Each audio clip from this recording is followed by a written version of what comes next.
Wait a second, what? An entire legislation, passing a bill, all the years of research, all the resources, communication, millions of funding, all to get 61 guys in suits to do the right thing? And we're still failing. There's a higher chance that we will discover an entirely new habitable planet in a distant galaxy than that your daughter will hold a leadership role 30 years from now. I want to offer all of us hope. The good old linear trajectory of finishing school, attending university, getting a job, and then clawing your way up the ladder is dying. Half of us will change career, not just jobs, in 6 years or less. In 2030, the market will be dominated by agile startups and scale-ups built by Gen Z and possibly even Alpha. Only the fact that men's brain require 15% more blood puts us women at a natural advantage when it comes to speed, at least. The hiring process will be taken from the hands of the human and be put into the hands of the artificial intelligence. The tipping point is already here. This is maybe worrisome news for some, but really good news for equality. It's International Women's Day today. In Moldova, where I come from, men traditionally honor women and celebrate the important role that we play in the various aspects of their life, family, work, life, society, by giving us flowers on this day. And I would love to carry on that tradition. I would have loved to give each and every one of you ladies watching this physical flowers, but I do want to offer you something even more enduring than flowers. I want to offer all of us hope. There is a massive focus on equality, but progress is slow. Why is that? Is it because we are forced to address years of historic imbalance? Is it because women are forced to navigate around those who are trying to get in the way? Or is it because we, women ourselves, need some help to get out of our own way? Using trends and forecasts made by futurists and scientists, I aim to prove that the future of equality and gender balance is in fact glorious, far more glorious than the current narrative would lead us to believe. Let's start with how long will it take for women to be represented equally in positions of power and leadership? It is estimated that it will take up to 140 years for women to be represented equally in positions of power and leadership in the workplace. This is what UN predicts. 140 years. That's a really long time. Neither you, nor myself, nor our children are bound to be around by then. The world is not on track to achieve gender equality by 2030. That's what the Sustainable Development Goals report. At a global level, none of the 18 indicators met the targets to date. Put in other words, there's a higher chance that we will discover an entirely new habitable planet in a distant galaxy than that your daughter will hold a leadership role 30 years from now. And that's a sad and staggering fact, but only if we take it at face value. And what do I mean by that? It will take up to 140 years, assuming that conventional or traditional career path will still be around by then. Again, what do I mean by that? The good old linear trajectory of finishing school, attending university, getting a job, and then clawing your way up the ladder is dying. 93% of Gen Z have already explored becoming a business owner. This trend suggests that the timeline for achieving gender equality in leadership roles doesn't reflect new generational aspirations and developments. Gen Z will not operate according to linear trajectories. You, myself, our parents perhaps, we did the linear thing. Gen Z thinks and operates exponentially. Gen Alpha, well, who knows, hyperbolically? What can we expect? Kurzweil said that the rate of change itself is accelerating. We are doubling the paradigm shift rate every decade. In other words, in 10 years, the rate of change will double. In 20 years from now, the rate of change will be 4 times that, which it is today.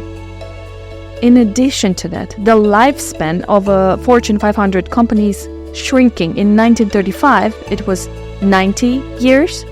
In 2010, it was down to 14 years. So if this trend continues, the lifespan of a Fortune 500 company in 2030 will be negative, so below zero. And this is our new reality. In 2030, the market will be dominated by agile startups and scale-ups built by Gen Z and possibly even Alpha. 140 years is not even a relevant number at this point, and neither are our goals for 2030. Exponential reality cannot be measured using linear standards. The good news? The timeline for gender equality is likely to be considerably shorter than forecasted. How much shorter? If we guide ourselves by the Kurzweil law of exponential returns, at least 4 times shorter. In the 21st century, we won't experience 100 years but 20,000 years of progress, he says. And the new measure of competence will not be intelligence. Speed and efficiency will. Adaptability and resilience to change will become paramount. And guess who's been known to multitask and adapt quickly? Women. And no, this is not another gender bias. This is biology. Only the fact that men's brain require 15% more blood puts us women at a natural advantage when it comes to speed, at least. Add to that the generational paradigm shift, the trends related to career progression, the speeding nature of change, and you have evolution in progress at their best, taking care of things at a rate that we couldn't even dream of achieving with our human capacity or goal setting alone. Am I suggesting that we shouldn't set any goals? No. But I am saying that we should stop measuring flight with yardsticks. Good news number 2. Artificial intelligence will come to save the day. With an attempt to address inequality at the root, HR professionals and companies are devising strategies, policies to promote more inclusive and transparent hiring process, such as, for example, taking a skill-first approach to hiring. LinkedIn's 2023 Skill First report found that embracing such policies significantly increases the number of workers in talent pools, and particularly for women in occupations where they used to be underrepresented. And I say that even this will be irrelevant a year from now. The hiring process will be taken from the hands of the human and be put into the hands of the artificial intelligence. And what will this do to equality? A lot.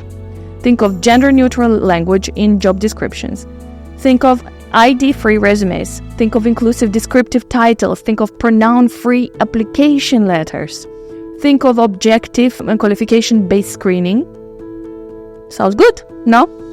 But when will all of this take place? Some trends predict as little as 6 years. Others say that the tipping point is already here. This is when scientists predict that we will achieve technological singularity, a point in the future in which artificial intelligence will permeate our society and have surpassed our human intelligence. This is maybe worrisome news for some, but really good news for equality. Good news number 3. On 1st of January 2022, the Dutch Senate passed the bill for in-growth quota and target figures law.